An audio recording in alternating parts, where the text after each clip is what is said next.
Alright, welcome back to PLB Webinars. We are very delighted to have you with us on a Tuesday evening, and today we're going to talk about a very interesting topic. So for those of you who is currently in a dilemma situation between looking at new launches in 2023, because there are 47 different new launches this year, Joanne, right? That's right. And if you're comparing with a resale condo, I think this is the right webinar for you. So today we're going to talk all about frameworks, and later on, what you're going to walk away with by the end of today's webinar in the next 1.5 hours is that you'll walk away with 4 different frameworks for you to calibrate and to use this as a tool to see whether are certain new launches that you're considering, are they overpriced in a sense with comparison to a 500 meters to a kilometers radius of the rest of the condominiums around the new launch. So today I'm joined with Joanne, and later on Joanne is going to take you through some of the research charts as well as tables that we've came up with, and we're going to do this webinar for you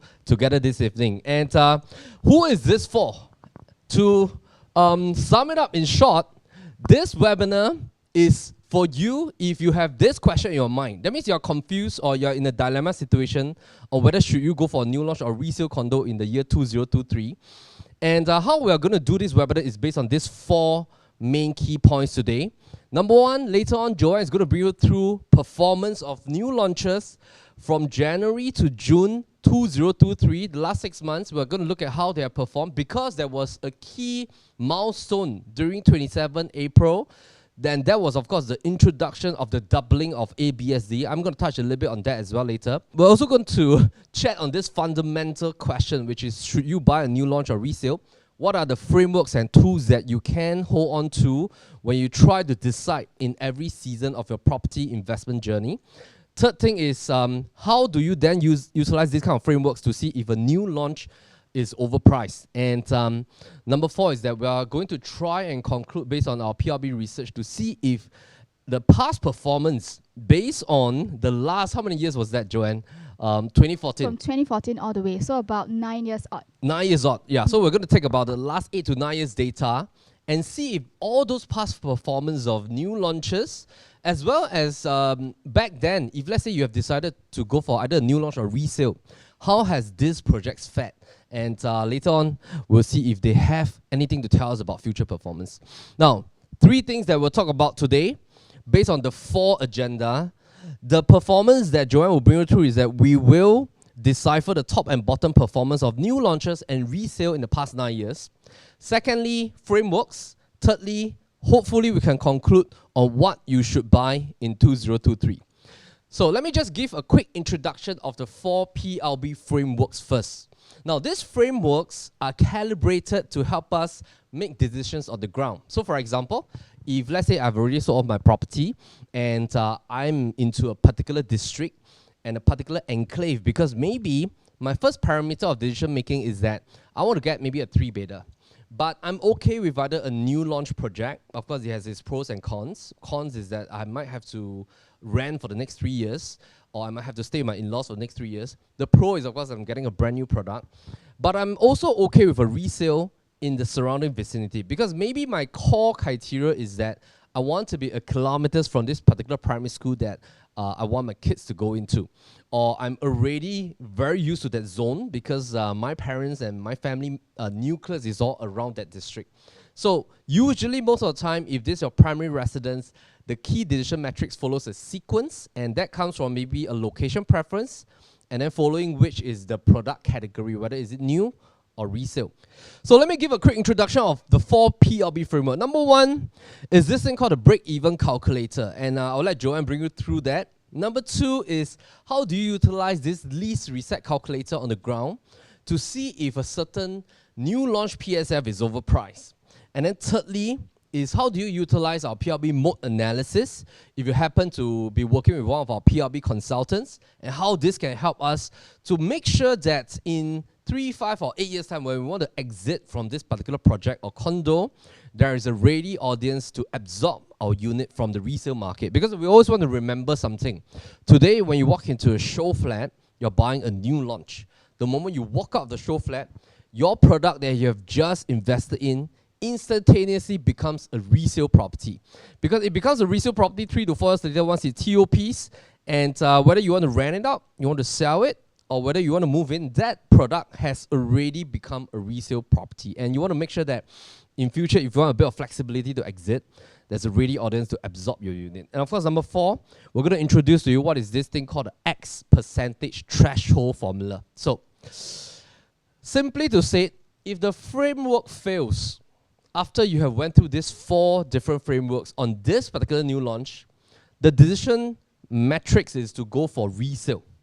If the framework passes, then go for the particular new launch. So before we head on, let's look at some of the key news that are noteworthy that has happened over the past 2 weeks. So there was this article that came out on Straits Times talking about the fact that some new launches are costing more than resale ones by 70%. But of course, importantly, whenever we read headlines, we want to go into the story and to see what is the key fundamental reason that this headline exists. So this particular headline was actually talking about Continental versus another property in the same district, which is District 15, that the District 15 PSF was actually 1595 PSF, but Continental was doing at a median of $2,720, and thus Continental is 70% over the resale freehold unit in the same District 15. And I think most importantly is that this headline is basically just based on one example. It does not apply to all properties in D15, because in D15, there's a wide array of PSF level. Some of the PSF in D15 is already at a new high level. And I think sometimes it's important to not just take one number out of the whole entire D15 as a comparison for a headline. And of course, if you read through, there's of course a lot more interesting bits and pieces within this. But later on, we are going to introduce the X percentage threshold, because this X percentage threshold is going to help us to see if the difference between a PSF level of a new launch project versus a resale project in the same vicinity crosses a certain number, then the framework fails. In the sense that if that happens, if the gap is too big, it means that the disparity is too huge. And the safety margin will then sort of be compromised in the sense that it might take longer for your new launch project to reach a certain level before it starts to see appreciation. Sorry. So later, the X component threshold is very important, and we're going to talk more about that. Of course, we want to revisit this part here. This was, of course, the February news. It's the old news. It's talking about 30 residential projects facing critical deadline in 2023. These are the projects. Of course, a lot of them has already been launched over the past years. And a quick introduction, if this is your first time joining PropertyLimBrothers or webinar, my name is Melvin Lim. I'm the co-founder and CEO of PLB. And I run and operate 2 companies together with my team, PLB Media and PLB Realty. So we are made up of a team of 118 fabulous teammates. And just a quick intro is that I've been in the realty business for 16 years.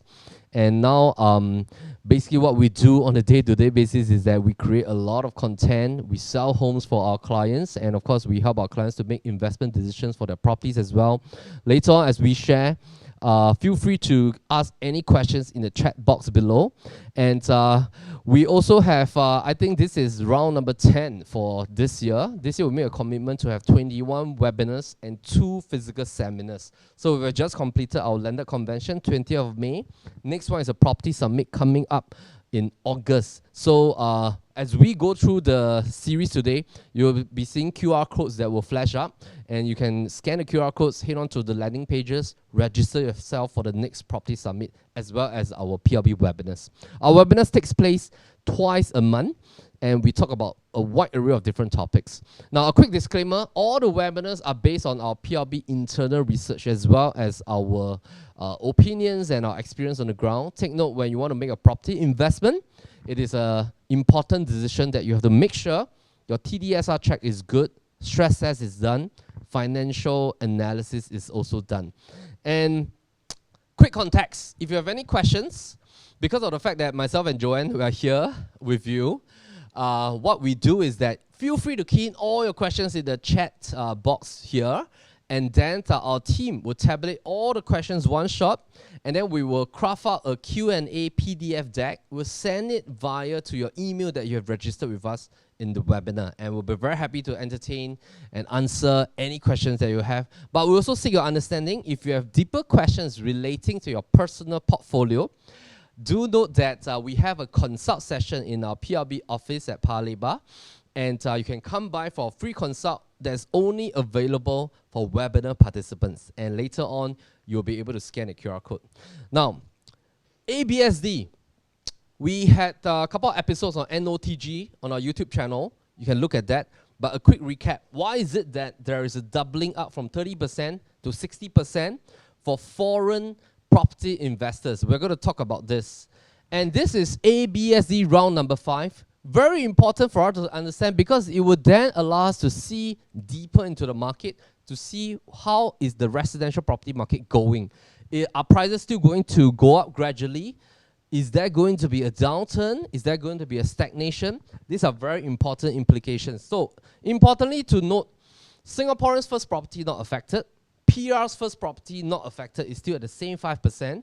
Singaporeans is at 0%. But of course, the second property, there's a slight increment of 3%. And third property, also another increment to 30%. But the most impactful one will be foreigners, 30 to 60. And of course, for companies, it's 35 to 65. Because I'm not sure, maybe there is an influx of family offices that's coming in.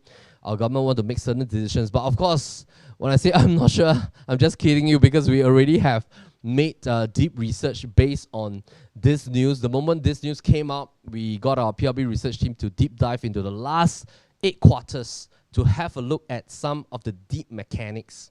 So let's come to quiz number 1. And feel free to participate in our quiz.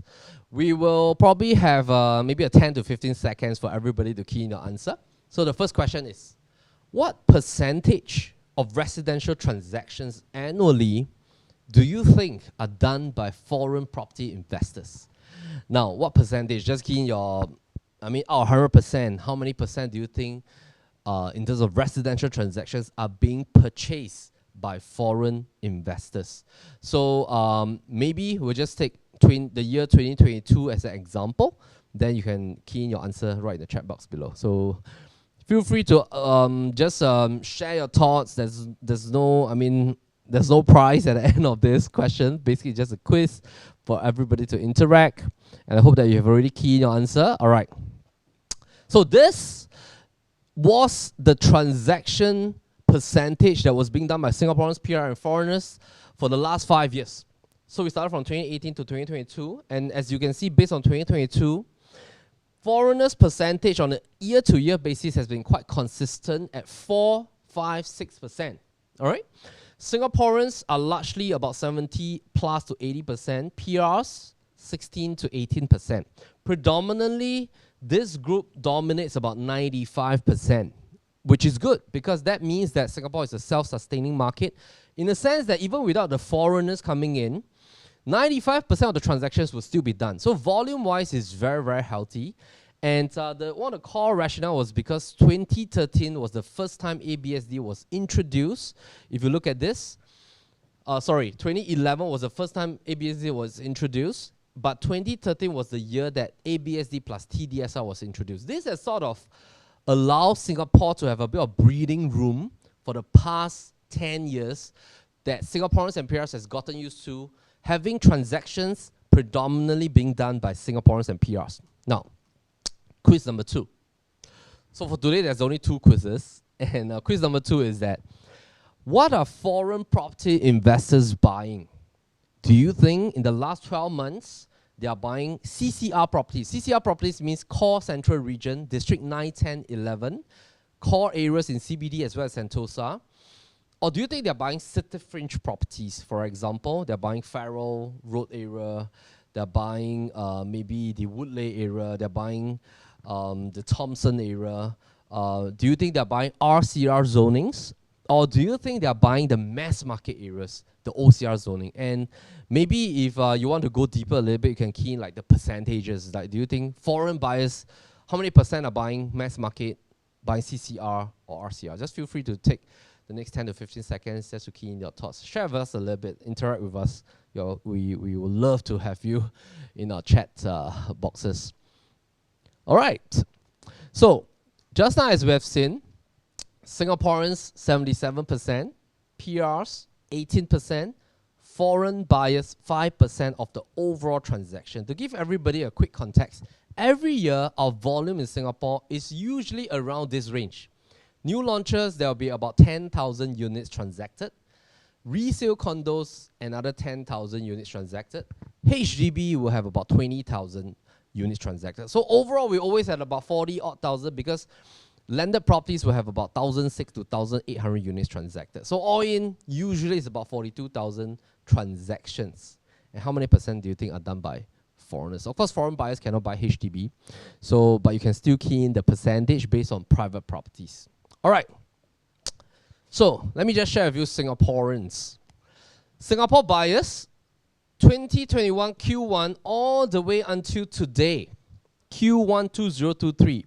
Just have a look at the last 4 quarters. Here, here, here, and here. We have seen an increase in CCR involvement. So there's a slight increase from the past, because if you look at CCR, new sale and resale is by blue and green. In the past, the percentages was actually at the tail lower end, but it has now shot to about 22% in CCR. So there's a lot more interest from Singaporeans into CCR in the last quarter, just in Q1. Now, for PR buyers, they also has an increase from Q4 to Q1 2023 in CCR properties. Could it be because they started to see the value in some of the CCR PSF level, because CCR properties, they suffered a little bit more from 2013. And 2013 was a period that a lot of properties were launched at about 3,000 plus PSF. They went through a plateau period because of the ABSD for foreigners, and now they are sort of like recovering. So is it because of that reason? But I think this is what everybody is interested in, because this will tell us where are foreign property investors buying and what is the rationale of the doubling effect by our government for the ABSD. Basically, it is because of this huge participation from Q1 2022 until today. If you notice this red color bar, it has shot up pretty much to an interest level whereby they are now buying OCR resale properties. So we're seeing a higher percentage of foreign property buyers going into mass market condos, resale, as well as new launches in the mass market region in OCR. And I think this is one of the core rationale why ABSD has to double up, because if not, the competition in the mass market condos region will then directly compete with aspiring Singaporeans. They are upgrading from the HDB properties to private property. So I think that was one of the key rationale for ABSD. And how does that impact our decision? New launch and resale, we'll come to that. But one final chart to share with you. Basically, in terms of the amount of inventory, we've taken this from DataSense, is still at an all-time low, because the amount of listings that home sellers are putting up in the market to advertise through, of course, legitimate portals is basically at an all-time low level now since 2021. There was a peak during 2020, but you are not seeing a high inventory in the entire market. That shows certain level of stability. When you see low available listings inventory, it is a possible signal that Singapore is no longer a reactive market, because most families own their own properties for own stay as a primary residence, and the job market is still healthy, unemployment rates are still at an all-time low, GDP is still recovering, and I think we're still in a relatively stable market. So will this change the buyer's behavior? Now, to sum up the ABSD part, I think the first thing that we can take away with is this. If we are looking at the lenses from a foreign buyer, if they originally have any budget from 2 million to 6 million, they will be drastically affected. Because in the past, with $4 million, they could have bought something around 3 million when it was 30% ABSD. Now, at 60% ABSD, they can only buy something at 2.4 million. If they originally have 6 million, when it was before 27 April, they could have bought $4.4 million worth of property, maybe in the CCR zoning. But now, they can only buy something at 3.6 million. So what this might happen is that foreign buyers with a budget of 5 or 6 million and below, they might start to look for alternatives for smaller properties in CCR, or they might then shift out one tier to the city fringe area to RCR. So there could be a little bit more activities to RCR now. And of course, for foreign buyers that still wants to buy something around this range from 2 to 4 million, their affordability now is between 1.2 to 2.4 million. They could then go into the OCR zoning based on what we've seen in terms of total affordability if they want to bite the bullet and pay for the 60% EBSD. Now, the ultra high net worth with 8 to 20 million, they will not be so drastically affected. But of course, as you can see, 8 million, you used to be able to buy something around 6. Now you can only buy something around 4.8. That's the key difference and the strength in terms of this cooling measure. So, one takeaway is that if you are aiming for certain high quantum property as a Singaporean, then you might want to look at this thing in the sense that you might want to think that in 5 to 8 years' time, if you want to exit, is your property going to be easily absorbed by a larger demographics? Are you very dependent on foreign property investors whose overall quantum has been affected? So let me give you an illustration. If let's say you are a Singaporean, you want to buy a property that is maybe at $6 million, all right? And $6 million basically in the past, a foreign investors with a total budget of 8 mil could afford your property. But now, they can only afford a property at 4.8 million. So your $6 million in terms of the overall absorption demographics in the resale market has shrunk. And do you want to depend on foreign buyers to absorb your unit, or you want to buy something that has a bigger local audience? So that is one key thing that you might want to consider, because this has now swapped to more of a quantum play. And last but not least, how did the new launches react and perform post-ABSD? We've seen some of the news, of course. This is Newport Residences. Of course, Blossoms by the Park, done well. Continuum has also done well. Reserve Residences sold 71%. And basically, RCR, OCR launches, they are very well received by Singaporeans based on its affordability. And I want to pass to Joan right now, who's going to bring us through the 5 most recent launches to look at their performance and how many percentage has already been sold. Come, Joan, back to you. Sure. Thanks, Melvin.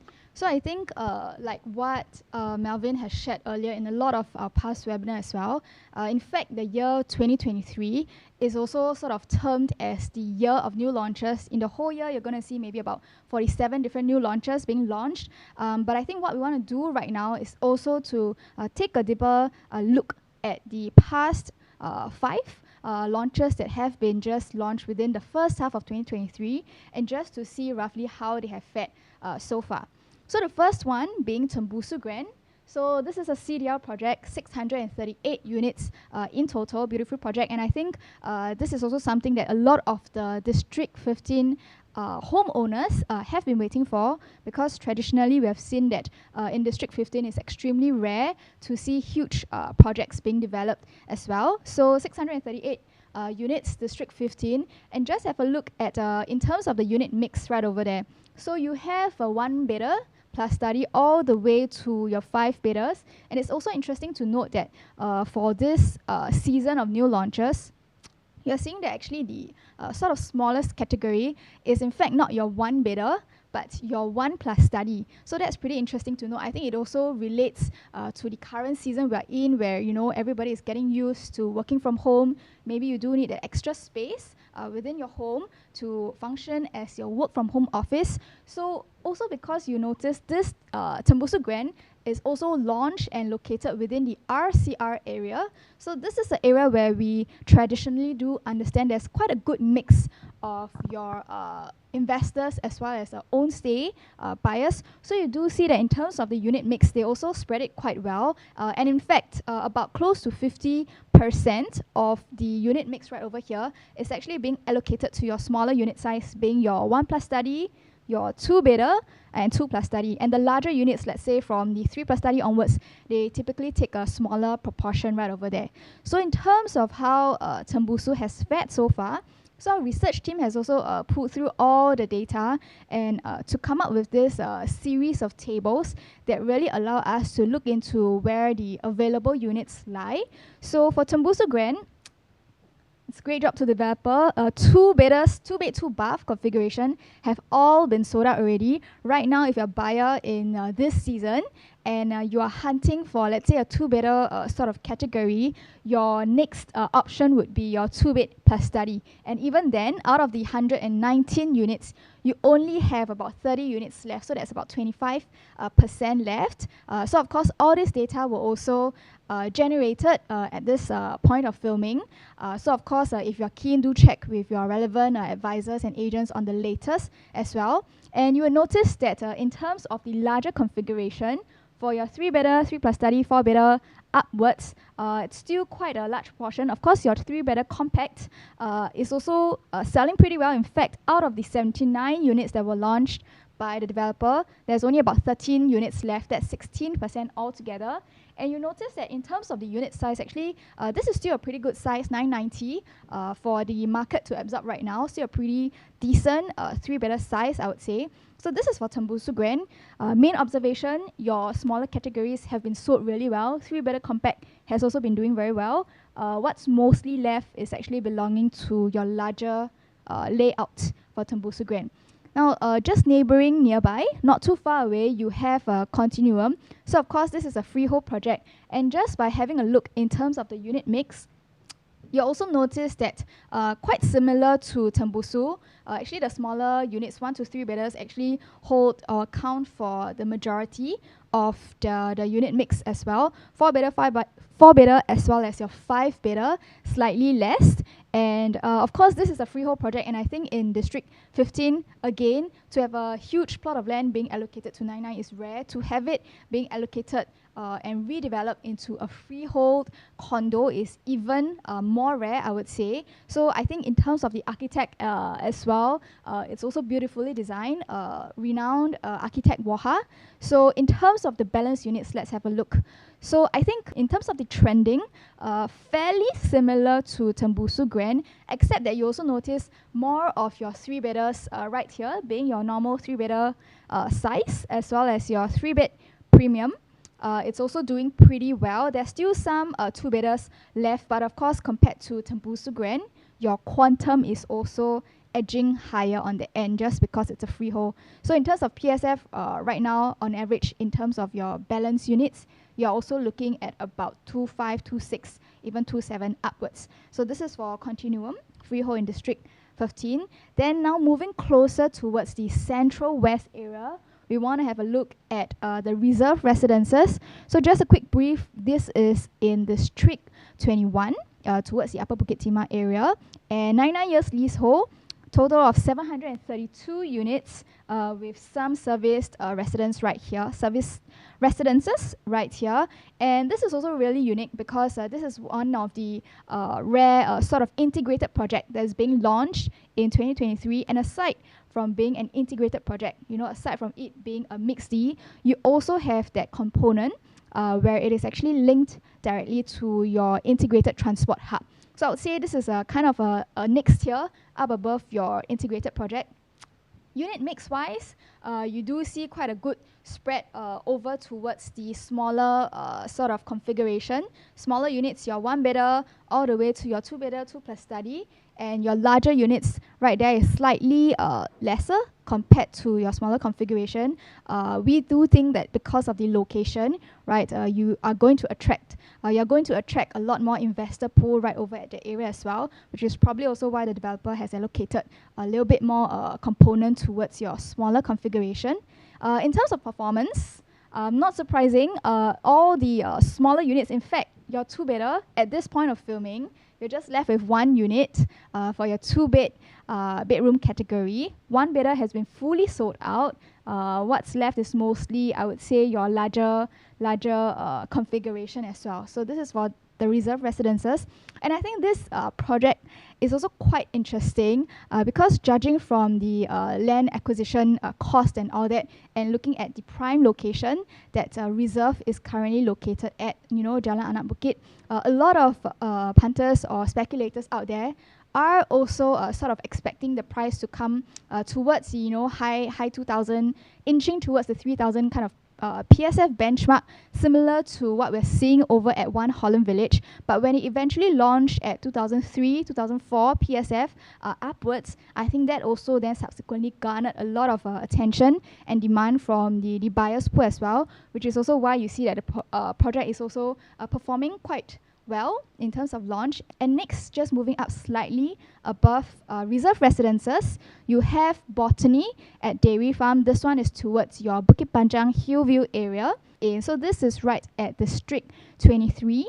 A total of 386 units, still a pretty good size density in terms of our Moat analysis. And you can see right here, this location is actually more towards your OCR area. So you do see slightly higher proportion of 3-bedders, accounting for about 45% of the total unit mix being allocated right there. So a slight difference in terms of what we have observed right here compared to the other, RCR or City Fringe projects that we have seen. So for Botany, how has it fared so far? I think in terms of performance, it's also quite similar. Smaller units taken up. Larger units are actually doing pretty okay.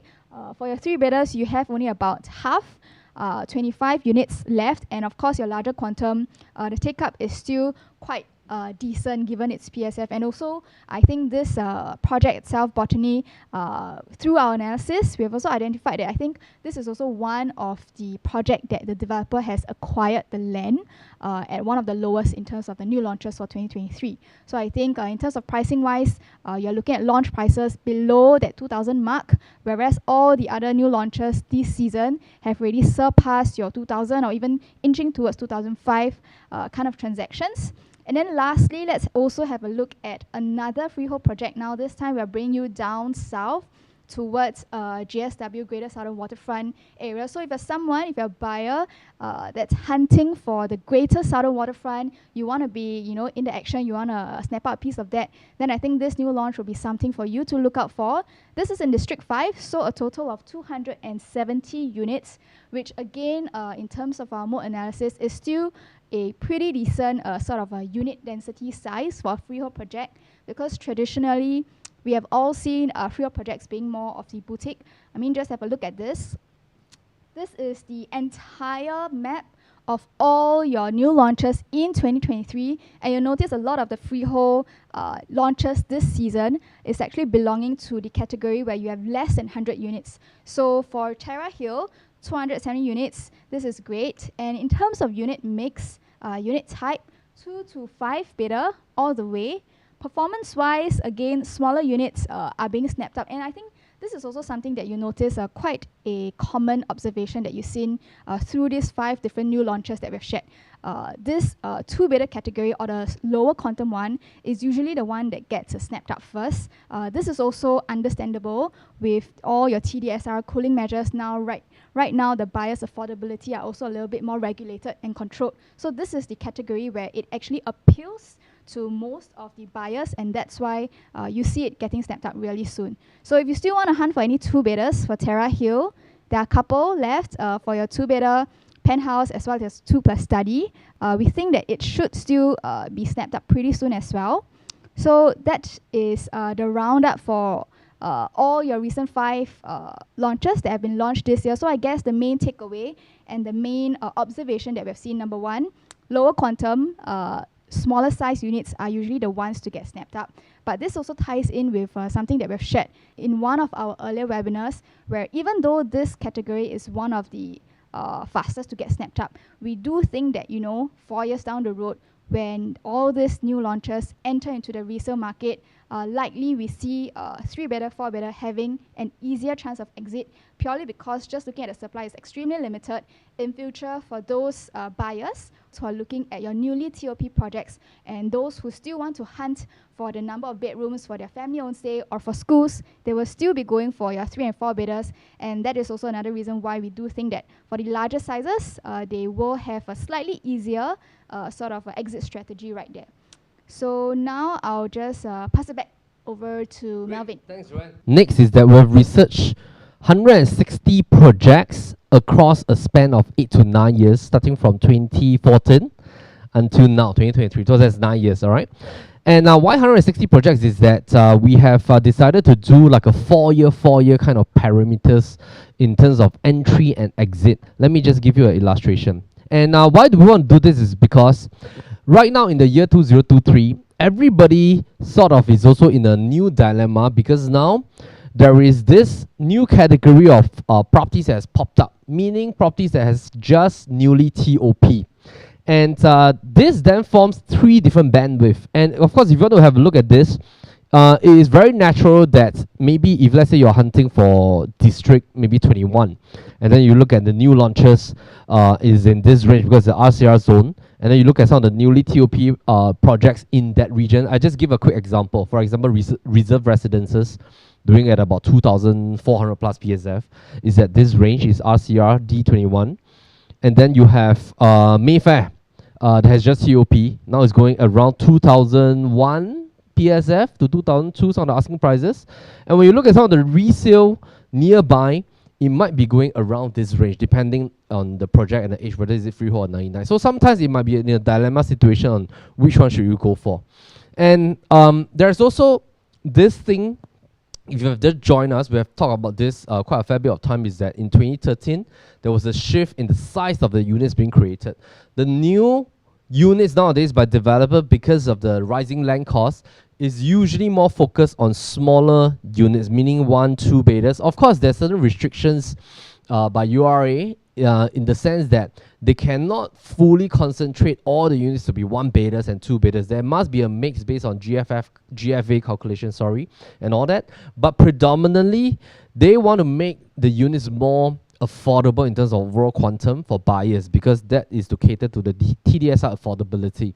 And thus, most of the units are being now tapered towards units that are less than 1,299 square feet, predominantly 5 to 699, 700 plus to 800 plus, 900 plus to 1,000 square feet being the 3 bedders. Usually the 2 bedders and 2 plus study, they are 600 plus to 700.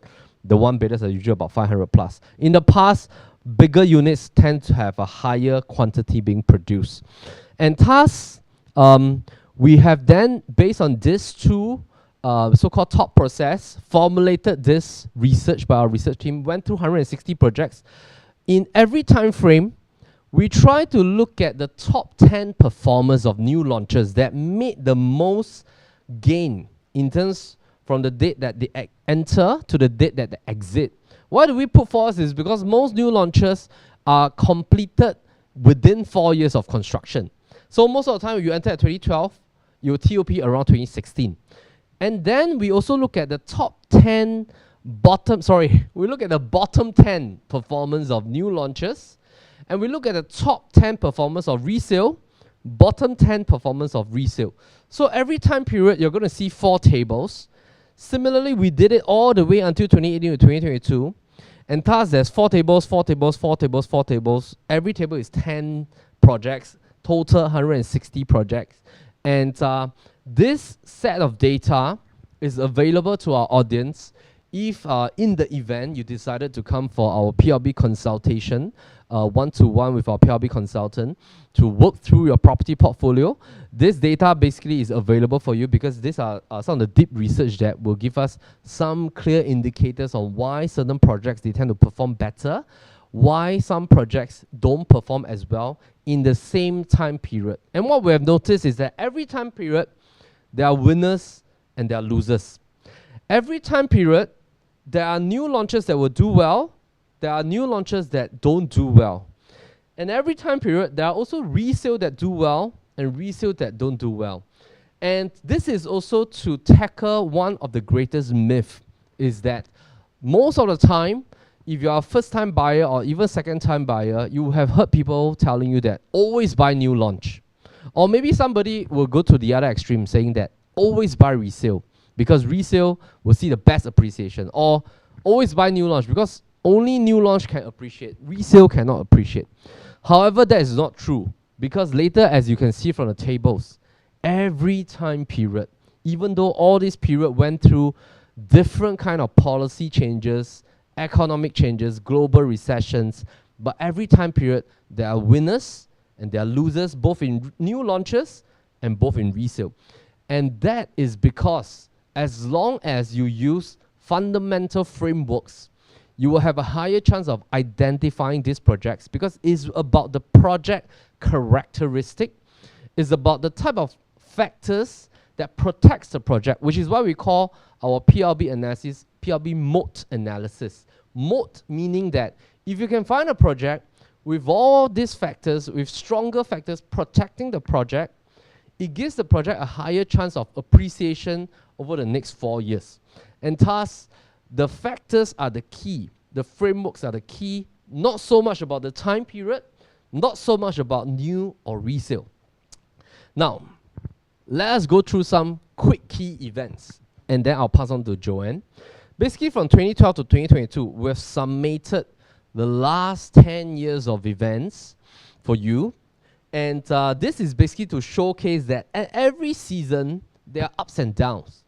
In fact, our Singapore real estate market went through a very flat season all the way from 2013 to 2017. 2012, we started to see the market heated up. Immediately, TDSR and ABSD came in. 2014 and 2015, price and volume actually dipped. Developer have a lot of unsold unit. 2016 market was flat. 2017, it was the start of bull run and on-block season and GRS, because there's so much demand from buyers on the ground and developers were drastically buying up land. And then 2018, immediately cooling measures came in. 2019, price and volume and launches increased in price. Immediately 2020, we had COVID. And after COVID, pent-up demand, market rebounded, and 2021, price and volume plus launches appreciated. And of course, 2022 was the year of the black swan, volume dip, but price still increased. And to look at this in a kind of chart format, this is where we are at right now. We have already close to 15 rounds of cooling measures. These are the key events. And basically, in terms of price progression, new and resale, new launch always will take a higher PSF range than resale. These are the price index movement. So of course, currently there's a gap.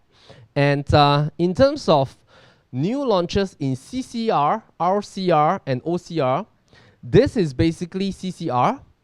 This is basically OCR mass market. This is RCR. So there's gaps between each segment, which is definitely normal.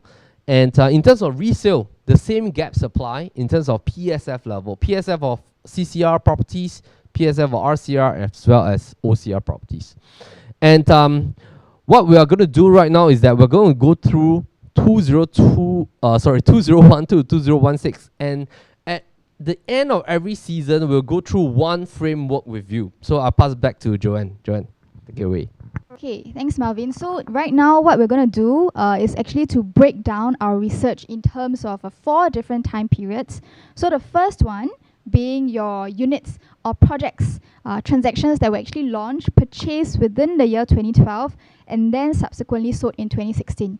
So this time period, I think it's also quite, it's also a very unique and peculiar time period, because this is the window where in between you had that 2013 TDSR cooling measures being set in. So in terms of the buyer's mindset, those who actually purchased units within 2012, definitely they were the ones that bought in right before your TDSR. You have high affordability. There's actually no cap in terms of your monthly commitment based on your income. And whereas for those who actually bought in 2016 itself, the environment is also really different. That was also the year. 2016 is also when, the market really took a couple years to get used to the norm, to the cooling measures that's prevailing. There's a greater level of prudence amongst the buyers. So they're also not looking to overcommit and over leverage. So in terms of the buyer's mindset, you notice that difference right over there. And I think this is also the period where I believe never in Singapore's history have we seen such an entire suite of cooling measures being launched by the government right within this short span of time. So definitely the market took a hit. So before I run through the results, I just want to also caveat that what we have done basically is to pull out the data and plot it into 4 different charts for each time period that we're talking about. So this first chart that you're looking at, this is your top 10 new launches for all the transactions that were purchased in 2012 and then subsequently sold in 2016. So you may have noticed some of the tenure is actually, maybe let's say 1 or 2 years back. Basically, how did they make it into the table? If let's say that particular transaction was actually lodged as a new launch purchase within the year 2012, and there were at least 5 such transactions for that particular project, then we will include it within our data set. So this is also to remove any outliers. Let's say there's that one sole transaction that really made the headlines and made extraordinary gains or losses, then we would exclude that data set from our analysis as well. So here is your top 10 new launches, your bottom 10 new launch, and then for your resale market as well. So in conclusion, I think in summary, for this time period, 2012 all the way to 2016, definitely the market took a hit. You can see that during this time period, definitely it wasn't a bull run. For the new launches, in fact, it actually outperformed your resale. So you can see in terms of the total percentage change, for your new launches, you're looking at your top 10 from 23% all the way to number 10, Canberra Residences, locking in 17%. In terms of your total percentage change. And whereas when you compare it against your resale counterparts, your top 10 is only at about 16% all the way to 8% to 9%. So still pretty well done, but definitely this is not a bull run. I think this is also the season where you see the market is taking time to adjust and to get used to the new norm as well. I think another interesting observation that we notice is that if we were to look at how the bottom 10, or actually who are the bottom 10 for both your resale as well as your new launch market, something that we have observed is that CCR is beginning to account a larger proportion for the bottom 10 in both the new launch and resale. So this might also sort of shed some light in terms of how the general demographics are moving. Are they moving away from CBD or still choosing to stay within the CBD as their residential or primary place as well? So I think the summary for this time period is basically, regardless of new launch or resale, when there are huge policy changes and policy shifts in terms of the cooling measures and government regulations, the market will take some time to adjust and to get used to the new norm, which is why you see that definitely there are still some projects which are doing well, or some projects which are still at your bottom. And I think at this point, it's also timely for us to start to introduce our new framework in terms of how to basically decide whether a new launch is exactly overpriced, or maybe it's still okay for me to enter. Because I think on the ground, a lot of the feedback that we're getting from buyers who are in this predicament is that they seem to be thinking that if I go for a new launch, actually my running costs are very high, largely because of rental, right? And in terms of the delta, let's say looking at my break-even costs for your resale versus your new launch, the delta isn't going to make sense. Maybe you're looking at about 6-digit kind of difference. So definitely, if I'm a buyer, I might as well just go into a resale.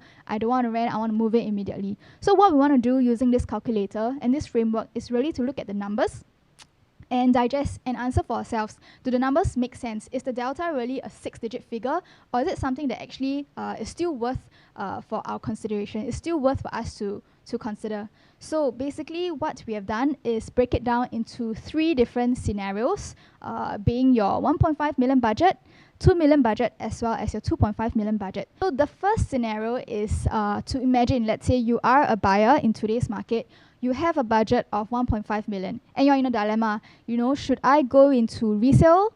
I don't have to incur any rental, move in immediately, or should I maybe consider new launch? Is the rental going to be too expensive that ultimately it just doesn't make sense? So we're going to have a closer look at it. So what we've done is, on the left, this is actually your numbers for the resale option, versus on the right, this is going to be the numbers for your new launch option. So let's take it slowly. So assuming you have a budget of 1.5 and you're looking to go into the resale, right? So in terms of your down payment, your loan, 25%, 75%, that is how the numbers are going to look like. And in terms of initial investment, what we've done here is to include your down payment as well as your buyer stamp duty, your legal fees, as well as renovation. So definitely for resale units, you will need to pump in, a certain amount of renovation budget. If let's say you're looking to go into a unit where you need full gutted renovation to redo all the electrical wiring, so definitely your renovation is going to be a cost that you have to buffer for. And in terms of your running cost, so once your renovation is done, all this belongs to your initial investment outlay, right? And in terms of your running cost, your day-to-day, month-to-month, year-to-year, let's say if we were to do a comparison, right now, at the point of filming, for your resale, you are still able to get a 3.55 kind of interest rates from the major banks. So at this sort of numbers, this is how your monthly mortgage interest is going to look like, and then we actually sort of forecast it out and project it out annually. First 3 years, once you hit your SSD, you might want to consider selling. And what if you actually hold for 4 years? How is your total interest going to look like? So after 4 years, your interest is actually going to be this is how your interest portion is going to look like if we project it to 3 years and 4 years. And of course, when you're occupying inside, you do have your monthly MCST fees to take into account as well. So that has been accounted for. Property tax, of course, right here, we're using your owner-occupied rates as well. So in terms of total running costs, you're looking at about 129 after 3 years SSD, as well as 166 if we project it out to 4 years. So your total break-even, if let's say you were to sell at this 3 years point, you want to go for sale, your total break-even, you definitely have to sell above this in order to see any profits. And if you were to hold it all the way to 4 years later and you're looking to put it out in the resale market, you definitely have to look at about 1.77 million in terms of your break-even pricing in order to see any profits. So this is the scenario for your resale. Now let's have a look at the new launch. How is it going to look like? So again, we are just assuming that you have a budget of 1.5, so the quantum is the same. In terms of your initial investment portion right here, the only difference is your renovation portion, whereby for new launches, relatively speaking, you are going to incur slightly less in terms of renovation because you don't have to do a full gutted reno. You don't have to be hacking your floor tiles, or at least most buyers won't. Likely it's just buying your loose furniture and getting ready to move in. So in terms of a running cost, this is also where you get to see the number one perk that a lot of new launches buyers are going after, which is the progressive payment scheme. So what this progressive payment scheme basically means is that at the booking stage, you actually don't have to start incurring your monthly mortgage, your monthly mortgage interest and all that.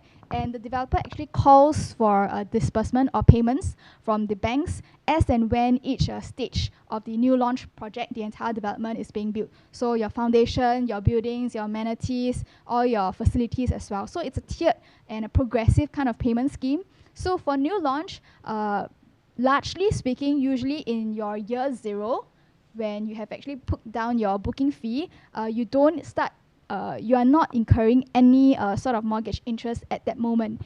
The first kind of payment or disbursement usually kicks in towards the end of your or towards the year 1 period. So which is why right here we have started to incur your mortgage interest year 1 within your year 1. And of course, as the development is progressively being built, then developer will naturally start to call for more disbursements from your loan. And that's when you slowly start to see a gradual build up in terms of your monthly mortgage and your interest component. So if you project it out to the 3rd year, assuming for this case the developer is actually taking about 3 years plus to finish construction, towards the end of your 3rd year, you actually collect keys, and that's why in year 4 you are able to move in and occupy, right? It has actually attained TOP but not yet CSC. So at this point, year 3, you're still not incurring any maintenance or any property tax because the building is not has not attained your TOP. Only in year 4 will you start to incur your MCST fees as well as your property tax. So this is how your total running costs will actually pan out. And in terms of a break-even, of course, for new launch option, you have to incur your rental fee. So right here, we are also projecting about 3,008 in terms of your monthly rental to rent a 2-bedder. So projecting it out for a 4 years kind of period, you're looking at 182,000. And of course, in your 4th year, we are assuming that you've already collected keys. So you've already moved into your new apartment. So in terms of rental, there's no change right here. So if you look closely in terms of a break-even pricing and comparing it to your resale kind of option right here, actually a delta is not your six-figure kind of numbers that a lot of people are talking about. Right now, based on this illustration, we are seeing maybe around 50 to 60K. And of course, these are just the hard facts. These are just the numbers. We have not taken into account all the intangible benefits that you get when you get to choose your new launch option. You have all the new facilities, new compound that your family is going to enjoy. And it's also that prestige and also being able to be home proud that you're currently staying in that new development as well. So all these are not taken into account. Right now, we're just looking at the hard facts. In terms of numbers, is the delta really too significant and too unprofitable or too unrealistic for me to even consider the new launch option? So this is the case for 1.5 million budget. Let's have a look at 2 million. Okay. All right, so now let's have a look at 2 million budget. Say for instance, maybe right now you are a buyer, maybe you're gunning for some of the higher floors, 2-bedder, 2+study, 2-bedroom premium, higher floors, better stack. You're able to stretch your budget upwards towards the 2 mil mark, or maybe you're looking for some of the very compact 3-bedders out there, maybe in the OCR area. You have a 2 million budget. So how will your option look like? Again, the whole methodology is the same. We are bumping up in terms of your renovation cost as well. For a slightly larger unit, you're likely going to incur slightly more in terms of your renovation costs. MCST, property tax, and this is your break even, about 2.32 if you were to sell after 3 years SSD, or 2.38 if you were to hold it for 4 years. And looking at your new launch comparison, running costs and all that, of course, we are taking into account a higher rental right over here. Renovation-wise, again, we kept it at 0. Legal fees, generally for new launches, are also slightly higher. So the difference that you see here, again, you're looking at a delta of about 20K, 25K, and you'll notice the delta gets narrower and smaller the higher quantum you go. All right, so for the very last scenario, this would be relevant and applicable if, let's say, you are a buyer, maybe you're gunning for a larger 3-bedder, more of the regular size, about 1,000 square feet and above, and you are able to stretch up to a 2.5 million budget. Again, you'll notice in terms of the renovation for your resale, again, you'll notice the renovation for your resale is going to be higher if you're gunning for 2.5 million quantum. Tax is going to be slightly higher as well. Total break even for your resale around 2.9 odd. And for your new launch, you look at the break even, actually it's really quite comparable, I would say. So again, if let's say this is the scenario and you're someone who's comfortable with the numbers, then ultimately it all boils down to whether or not you think this is a viable option for you. Can your family actually be prepared and are comfortable to rent in the interim, let's say in the 3 to 4 years period, before you ultimately collect your keys once your project TOP. So it really depends on your family scenarios. For example, if your family is expecting a new kid, a newborn soon, and you're not looking to be moving so often as well, then perhaps the resale option might be something that's more comfortable for your family, even if the numbers right here do make sense.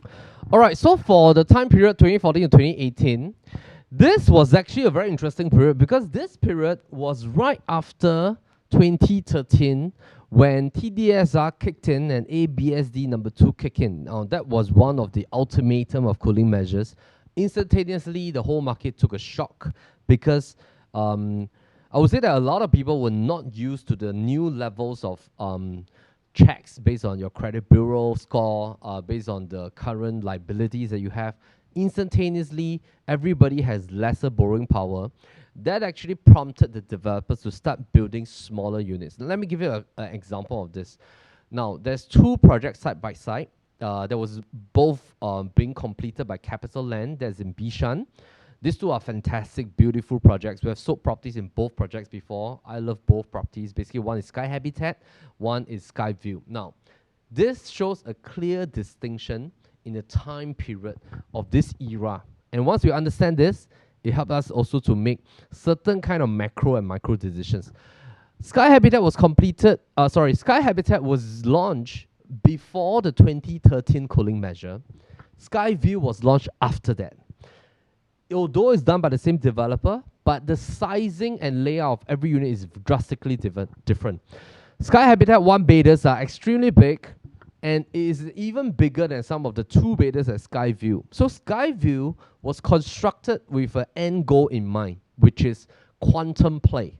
And that is, of course, the affordability play to cater to the new rounds of cooling measures. Now, we also have to take note of something is that after all the cooling measures have been rolled out, the last 15 rounds, the only cooling measure that was slightly tweaked and rolled back was seller stamp duty. It was original 4 years, now it's 3 years.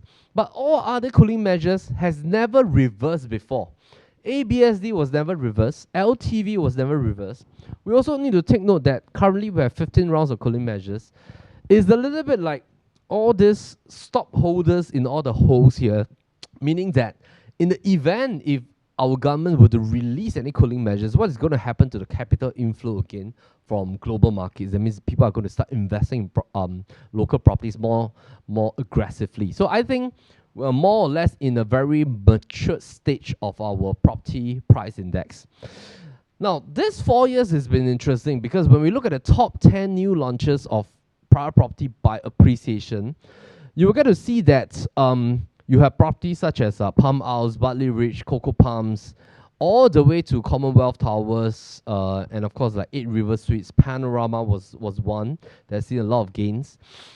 One key indicator to note is that most of the performing projects have this thing with them.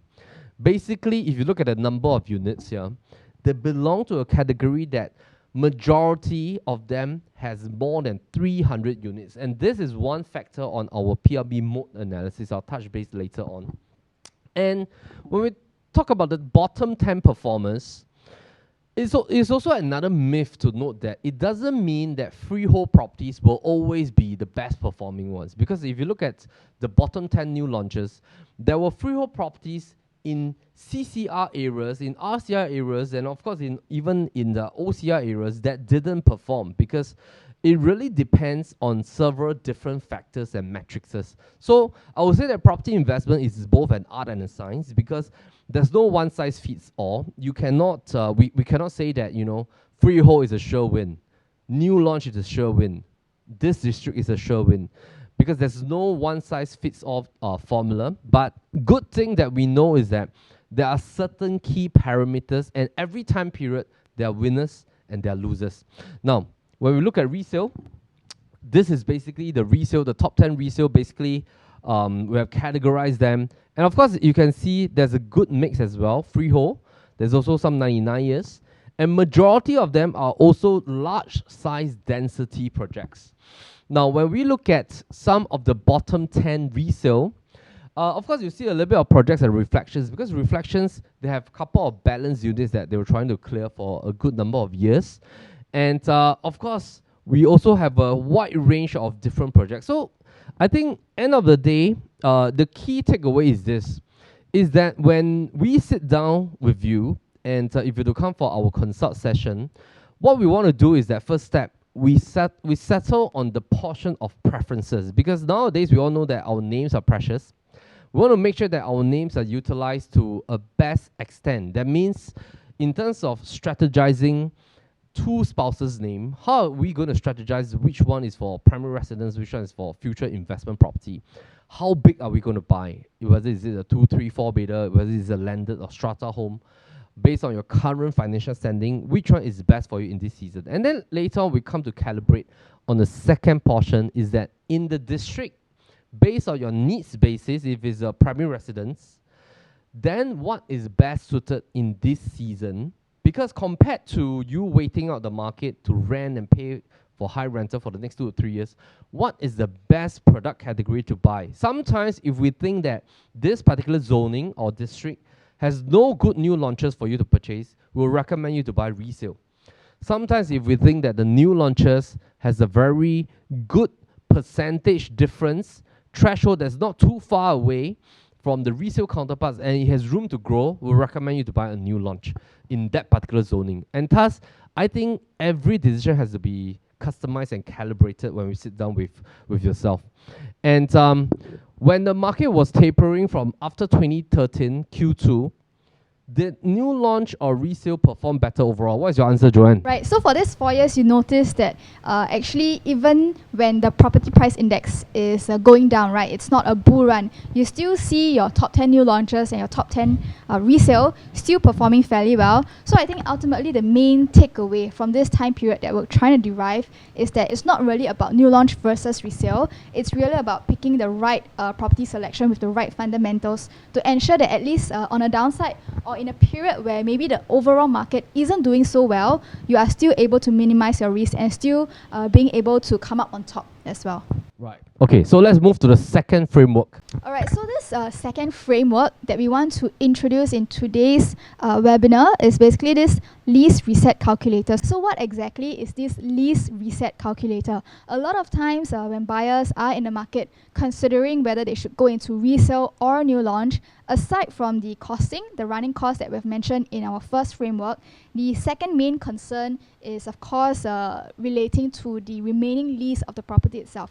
Of course, for new launches, you get a fresh lease, brand new 99 years, and you're able to go into a new project entirely versus maybe you're looking at a resale counterpart. Let's say it could be 10 to 20 years in terms of the maturity, and how do you want to make sense in terms of the remaining lease and at least compare an apple to apple. And of course, we all know that it's really hard to find projects that are identical, 100% similar to one another. What we want to do using this lease reset calculator is to omit and at least remove the sort of a leasehold as one of the consideration factor, or at least equate it such that both options right now are comparable in terms of the remaining lease, and then look at the pricing. Does it still make sense? Does the PSF still make sense? So right now, let's zoom into one of the new launch project that we've shared earlier, Tembusu Grand, digging deeper into the District 15 enclave, and one sort of resale counterpart that we have identified is the Shaw Residences. So you can see from this sort of snapshot right here, in terms of the tenure, both are 99 years, comparable, and in terms of the district, roughly similar location, roughly the same number of units as well. So putting these two projects side by side using our lease reset calculator, you see that we have basically tabulated Shaw Residences right over on the left column. At the purchase price, 2.32 million. This is also based on the last transaction that we have seen for this project. Size is roughly thereabouts the same, about 100 odd square feet difference. This is both are your 3-bedder options. Tenure, you can see that there's a difference right here. Shaw Residences, their tenure actually started in 2009 versus the Tembusu Grand. Of course, this is a brand new launch. So what we have done is basically to reset the lease in terms of by looking at the balance lease numbers itself. So the PSF on the surface based on 2.32 million. For Shaw Residences, you're looking at around 2,000 odd PSF versus Tembusu Grand, you're looking at 2003 PSF. And if we were to reset both back to 99 years, actually you can see that for Shaw Residences, right now your total quantum has actually gone up to 2.58 based on the lease reset to a full new 99 years, right? Versus Tembusu Grand, of course, you're looking at the same, around 2.32. So this basically shows that in terms of PSF right now, if we were to look at the second last row, in terms of PSF, the new sort of reset PSF for Shaw Residences is right now at 2002 PSF versus Tembusu Grand at 2003. So what this shows is that it actually makes Tembusu Grand very attractive. And through this, we can see that it's actually safe to still enter into Tembusu Grand, knowing that your PSF delta right now, after resetting the lease for both projects, the delta is only at about 100 odd PSF, yet in reality, definitely for Tembusu Grand, you have a longer runway. Your lease is only at about 98 years versus in reality, Shaw Residences, your balance lease is at 89 years. So this analysis helps to sort of gives us more confidence to look at new launches, whether or not it is still attractive, whether or not it still makes sense to enter into. Okay, so at this point, I think we're having a little bit of a renovation upstairs. So pardon us if you hear a little bit of a disruption over in the background. I'll try to project my voice louder. So I think in summary, for this particular framework, being your lease reset calculator, what we want to emphasize is that this is a useful tool to help you look at it from a pricing point of view, but overall, definitely you need to complement this particular framework with a host of other tools and frameworks and analysis angle in order to rightly determine whether or not the resale option or the new launch option is the right one for you. So definitely has to be a holistic approach. So from here, right now we want to quickly deep dive into the third time period, and I'm just going to skim through, right? So in essence, during this period, this is also a season of stagnation. In 2016, it was when the market was facing some stagnation in the resale market. Of course, 2017, like what Melvin mentioned earlier, you see the return of your collective sales or your en-bloc fever. Luxury market during this period, closer towards the end of this window, 2018 to 2020, the luxury market is also slowly picking up right over there.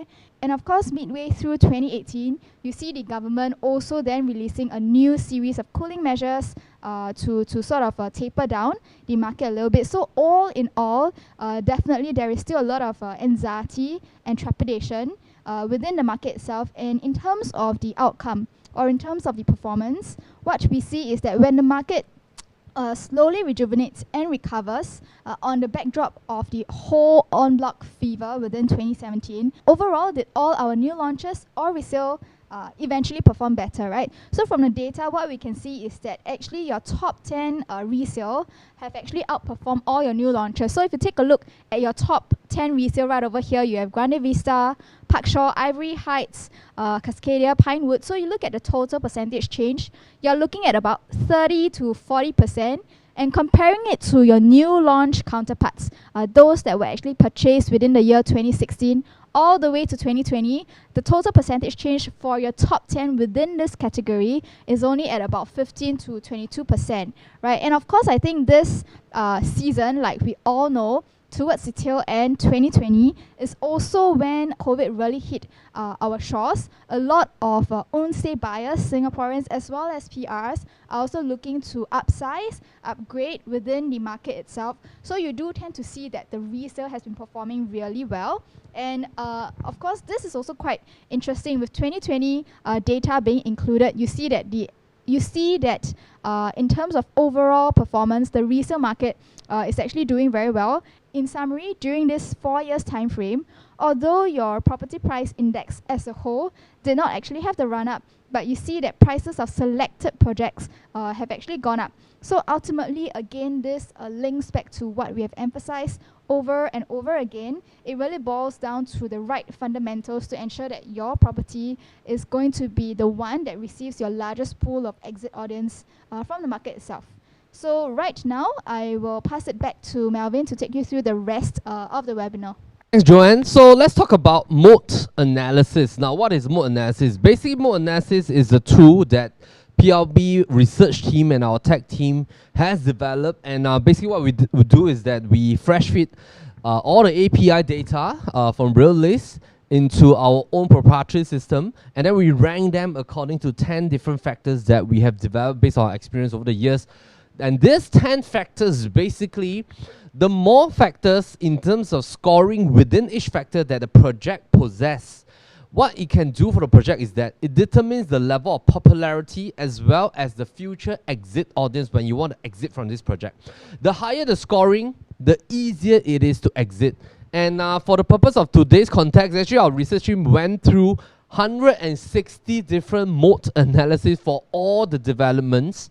And when you come for a consult session, this entire deck and research is going to be given to you so that you can then go home and analyze based on the percentage scoring of each of this development, and then pack them with the top 10 winners and bottom 10 projects that has done well and done not so well within the 4 years period of the research today. So let us come to the final part. And of course, I'm going to run through this portion because 2018 or 2022, technically speaking, people thought that whatever projects that I buy, I will sure see appreciation, because this was the entire period that comprised of the bull run season from 2020 to 2022. And the pandemic season was that uptick of all kinds of properties, condos, apartments, landed, HDB as well. But as you can see, there are still projects that didn't do well, whether is it new launches or whether is it resale. And thus, this just anchored in back on that key fundamental observation that we have, is that no matter which season, there are both projects that will do well and not do so well. And let me come back to this part.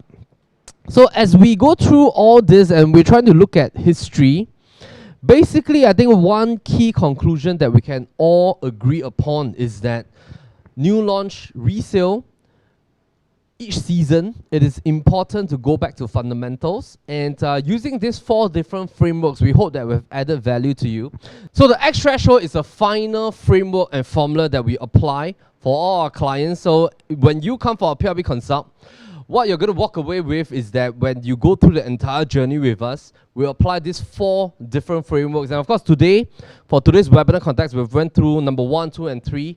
4 is only applicable when you come for our consult session, because that involves a deep dive as well as an analysis into your financial standing in terms of preferences, and of course in the particular district and comparison that we want to help you with. So let me just sum it up for you.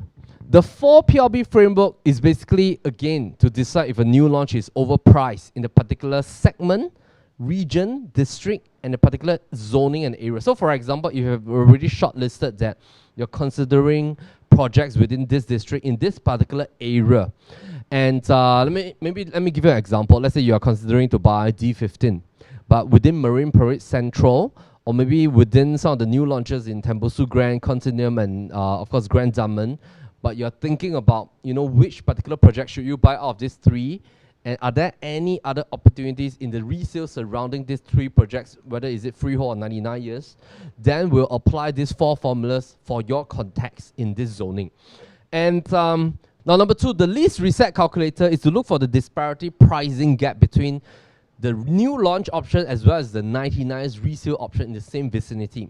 So if the gap is too big, meaning that after resetting both properties to its original 99 years, if the gap is huge, it means that the resale might be a better option, because based on today's PSF level, before the reset, it would then mean that it might make more sense to go for the resale portion, because even after reset, if the gap is still of a sizable percentage, and say for example 15 to 20%, then it might make sense for you to go for resale.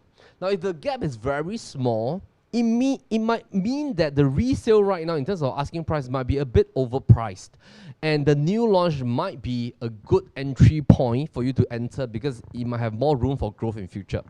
Now point number 3, Moat analysis, is to look at the popularity and the future exit audience to see if you want to exit next time, would there be people liking your project? Because if you have a lack of moat, if you have a lack of scoring in the moat factors, the 10 factors that we have formulated, then when you want to exit, you might find that you might need a longer time to exit.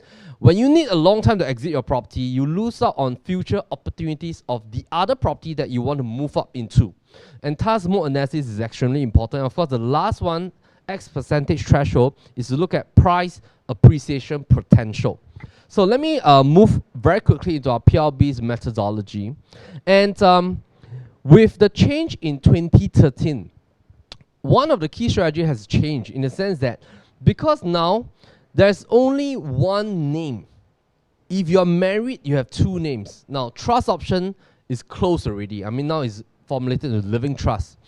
And thus, names are important. And of course, there's this syndrome called the I only have one chance syndrome, in the sense that if, let's say, your names are stuck in smaller properties in the past, because maybe back then, before 2022, you have been into buying multiple properties that are 1, 2 beders, and now you own maybe a portfolio of 4 properties, and now you feel stuck because maybe you are still staying in your current HDB apartment, or you are still renting, and while holding on to 3 2-beders or 3 1-beders that have been tenanted out. And of course, you are very used to the rental strategy. We call it the dividend play, because they are giving you good rental income to pay off your monthly mortgage, which might be low, and you are even receiving passive income.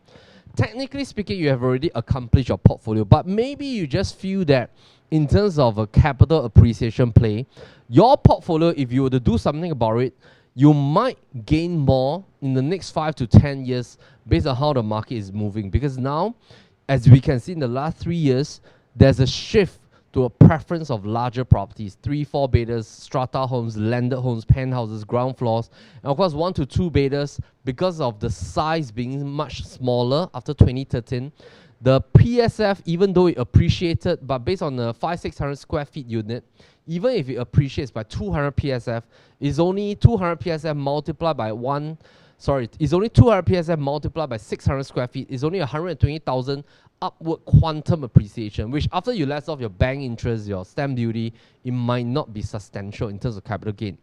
And thus, when we look at the reduction of our TDSR, because of this reduction in quantum, smaller properties has failed to perform over the last 9 years. Firstly, this reduction in quantum caused properties to be crafted in a smaller square feet fashion. And whenever we look at high quantum gains, it usually belongs to larger properties. And thus, it's very important to note the key difference, because even though the PSF has appreciated, but most of the time, the quantum gain for smaller properties is unable to offset your time horizon. If you spread the time horizon, for example, this particular property that the first owner actually went in at 2016, exited at 2022, for 6 years, they only gained 60 to 66,000 because these are 1 or 1 plus study units. And after I divide by 6 years, they only see a gain of about 1% per annum, which technically speaking, this is actually not substantial, or is not actually favorable in the sense of property investment. But if you look at bigger units, they tend to outperform in the sense because of the sheer size that they have at about 1,000 square feet. Even when it just appreciates by about $200 over, the quantum gain is much more sustainable. Now, let's come back to this. So, to conclude, smaller properties are a little bit more like dividend stocks.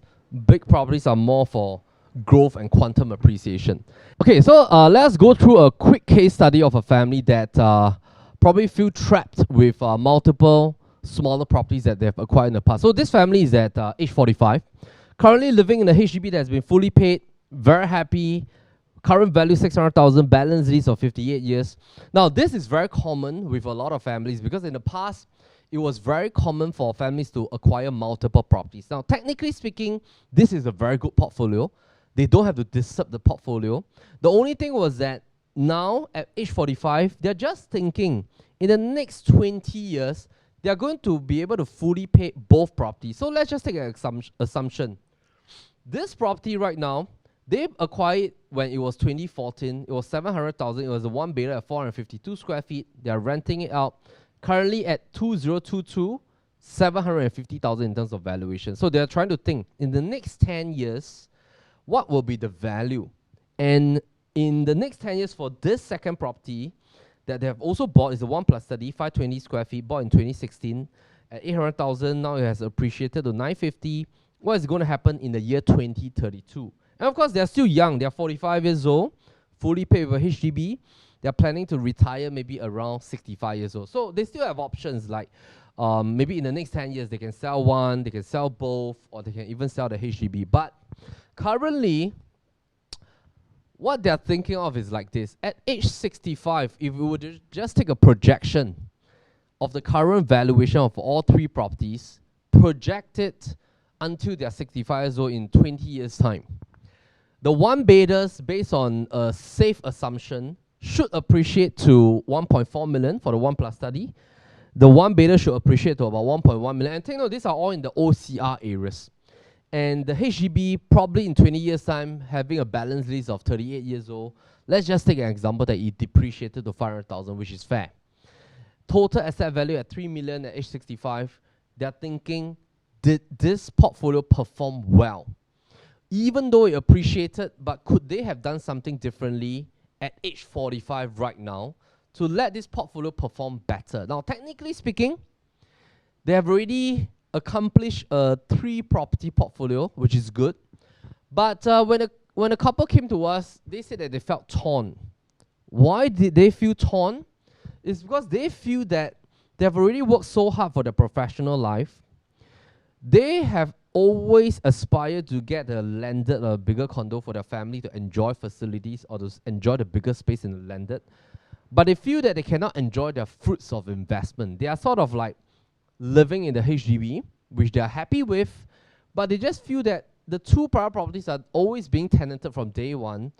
Their tenants are enjoying it. They feel a little bit like a property manager that is managing the two properties for the tenants to enjoy, even though they are enjoying good rental, dividend is a dividend play, rental income is good, they can cover the mortgage, cover the MCSD, have a little bit of passive income, but they just feel that their capital is sort of trapped in their two properties and it's not really performing very well. And they are also trapped with basically the ABSD they have already paid over the last 10 years, because they went in with ABSD that was at a lower amount, maybe at 7% or 10%. And now if they were to disturb the portfolio, they will have to come back and enter at a higher ABSD at 20% for the second property. So they felt torn in the sense that even if they want to just sell one and buy a landed, they can't, because they still have another two. Even if they were to sell the HDB, they also cannot just buy a landed. They will still have two properties under their name. And they went in all with joint names. And they cannot also decouple from the HDB. And even if they decouple from one of the private property, it also doesn't make any difference. So they felt trapped in the sense that they would definitely have to sell off everything and restart to get in two private properties. And they are in a dilemma situation.